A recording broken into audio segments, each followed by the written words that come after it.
Hello friends and welcome to Live Full, Retire Early, the podcast. I'm your host, Emma Woodhouse. If you listened to last week's episode, we talked all about what it means to become work optional. And as you know, that doesn't mean retiring early or quitting work forever. It's just building a life where work becomes a choice rather than a necessity. Whew, nearly fell over that word. But in order for us to build that kind of life, you need to know something that people don't really know. They pretend to know, but they actually don't. And the truth is, they need to know their financial freedom number, because they don't actually know what they're working towards. What's the target? What's the goal? And when most people say they want financial freedom, they actually have no idea what that means, what that number actually, what is their number. Because I've worked with a client who, well, at the end of it, I had to end up firing her. That again, I will go into that in a later episode. However, that's not the reason why I fired her.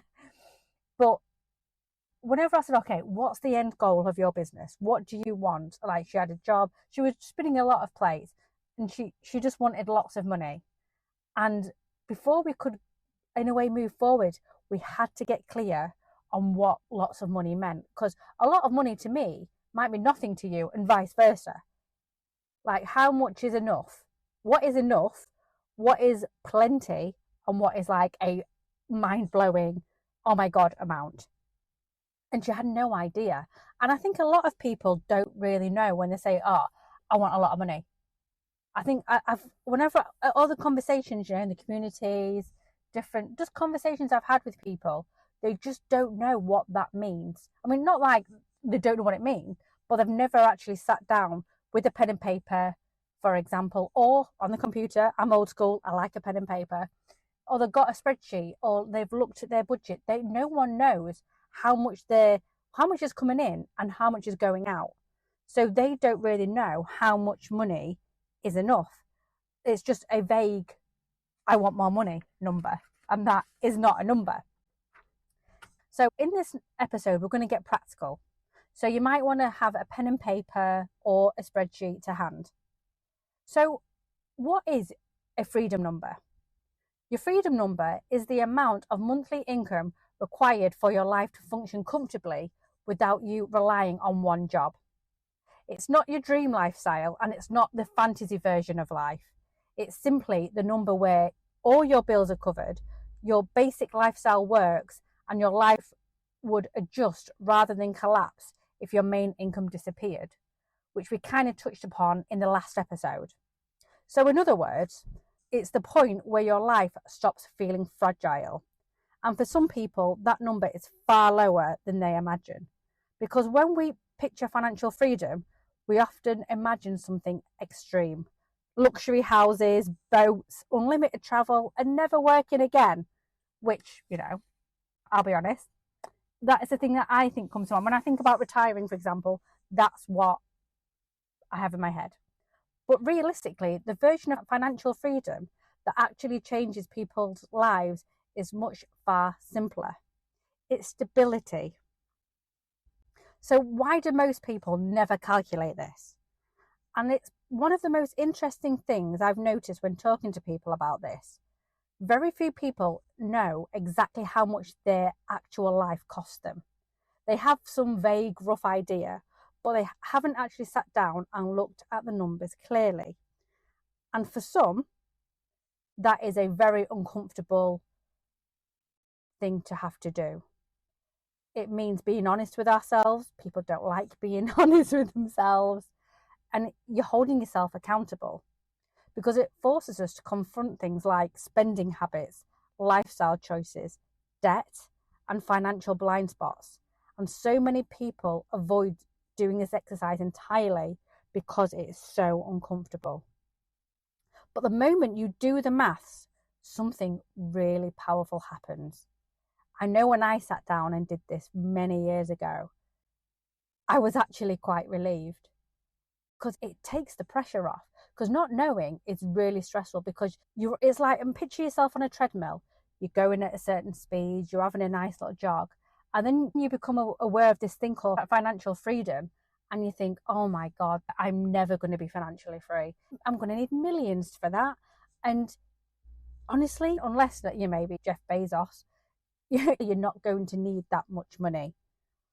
But once money becomes less emotional and more strategic, the real process of financial freedom can begin.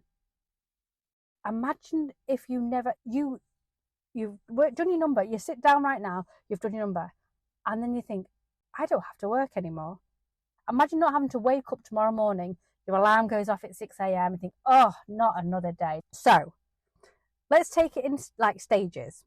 Stage 1, let's calculate your survival number. And this is what I like to call your beans on toast number.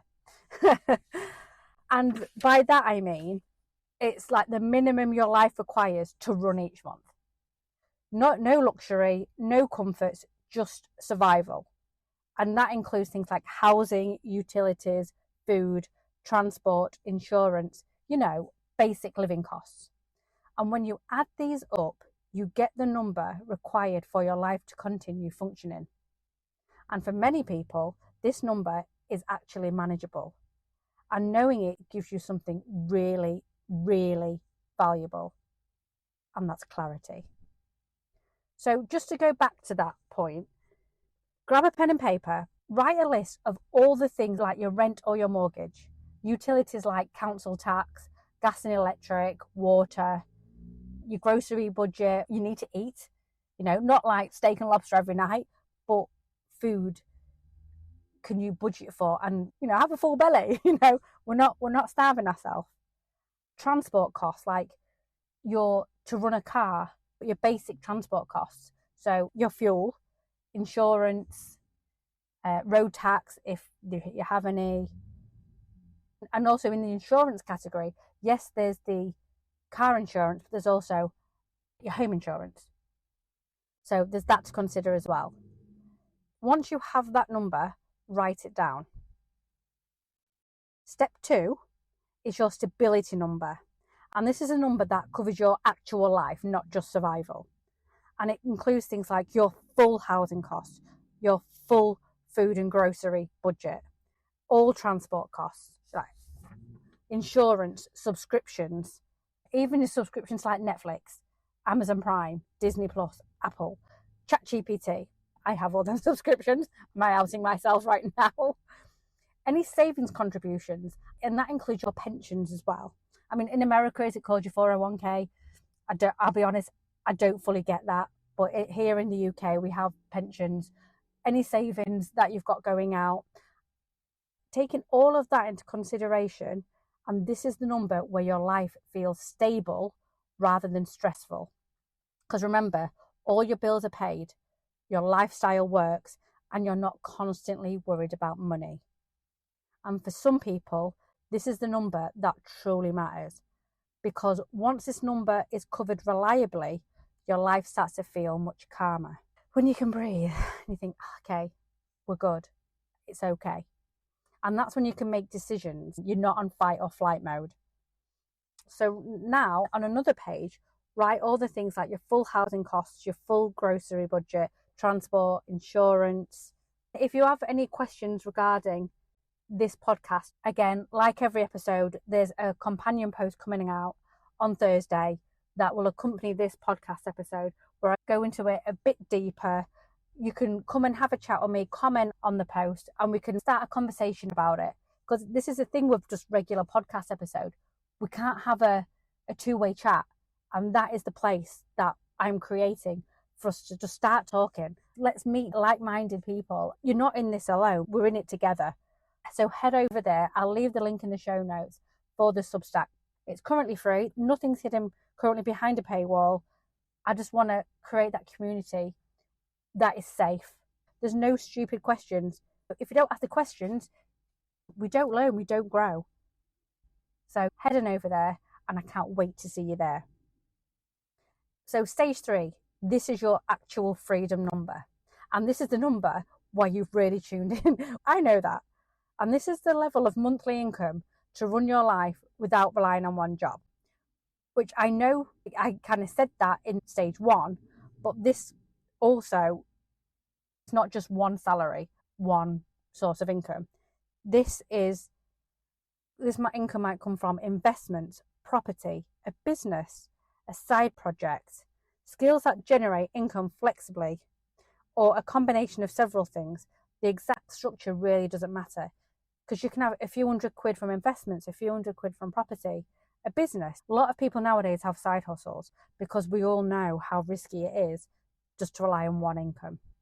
And I'm so glad that when I was made redundant, that wasn't my only thing. I mean, don't get me wrong, it was a shock to the system. However, I was fortunate enough to be able to adapt. What matters the most is that you're not entirely dependent on one employer, because as an employee, we're all disposable. How many of us are truly valued at work? Not many. Because the moment when work becomes optional rather than essential, everything changes. So why does this number change how you think? When people first calculate their freedom number, or any of the numbers, they often experience a surprising realization. The number is usually much lower than they expected. Was your number lower than you expected, or was it more? I mean, if it was more, that's fair enough, but at least you know. What's the saying? To be forewarned is to be forearmed. Remember, financial freedom isn't about replacing a huge salary overnight. It's about gradually building enough assets, systems, and income streams to support your life. And once you know the number you're aiming for, the path becomes much clearer. It's like walking down a dark alley, a dark street.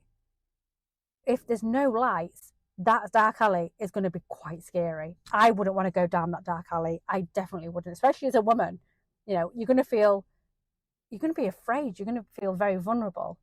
But put several streetlights down the alley, okay, you're all right. You know what I mean? You know, there's obviously always a risk about doing that. However, you feel a lot safer, a lot more comfortable. You don't feel like you're potentially under threat. And that's how so many people feel about money. But I'm here to tell you, you do not need to feel like this anymore. Not when you've calculated your number.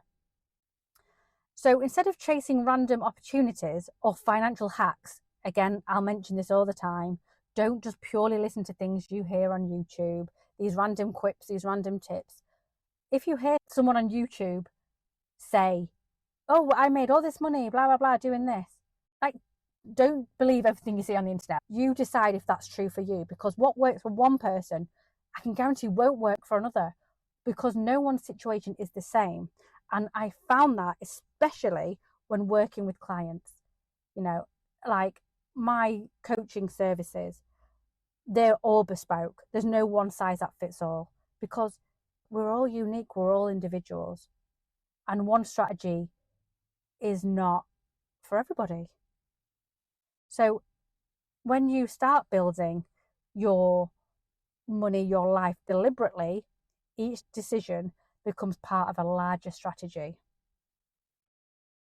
So this is where the idea of work optional becomes incredibly powerful, because instead of asking, how do I get rich, or how can I make £1 million a year, you can start asking much more useful and effective questions, like, how do I gradually replace my income that my life doesn't depend on?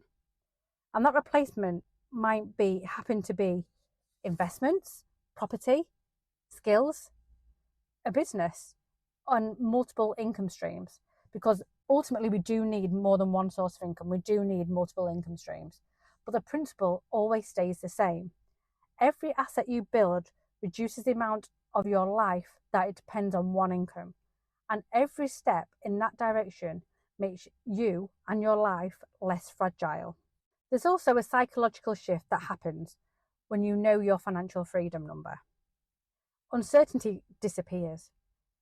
You sleep better at night. You stop drifting financially. You start moving with intention, with purpose. So if your freedom number is £3,000 a month, for example, the question becomes, how do I build income streams that gradually reach that level. £500 a month here, £1,000 a month there, £2,000 a month somewhere else.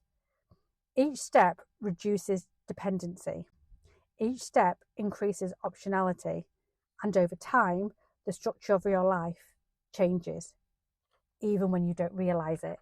So just to remind you, the goal isn't to quit work. We're not at that stage right now. This is the important point. The goal of this exercise is not to quit working immediately. It's to build a position where you don't have to. You don't have to get out of bed in the morning. You don't have to be told what to do, when to do it, how to do it. Because work feels very different when there's a choice. You might still choose to work, and many people do, but the psychological pressure disappears when your life doesn't depend on it. And that's the real power of becoming work optional. So, I'm going to set you a little exercise. And I know I've said to do this throughout the episode, but we're going to sit down and do it now. Or once you finish listening to the episode. For this week, your only task is simple.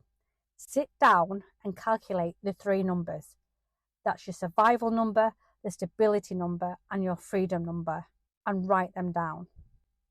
Once you've written them down, take some time and reflect upon them. And start thinking what kind of assets, skills, or systems could gradually and eventually support that number. So once you've done this exercise, I would love to know, did your freedom number feel higher or lower than expected? And at what stage do you feel closest to right now? Stability, flexibility, or freedom? So that's it for today's episode. Remember to head over to Substack for the companion post on Thursday, where I'll go a little bit deeper and I'll give you a download to help you calculate the number. If the thought of even getting a pen and paper out feels a bit too much, I'll create something just to help you so you have it in black and white right in front of you. Thank you very much for listening, and I'll see you next week. Have a good day. Bye.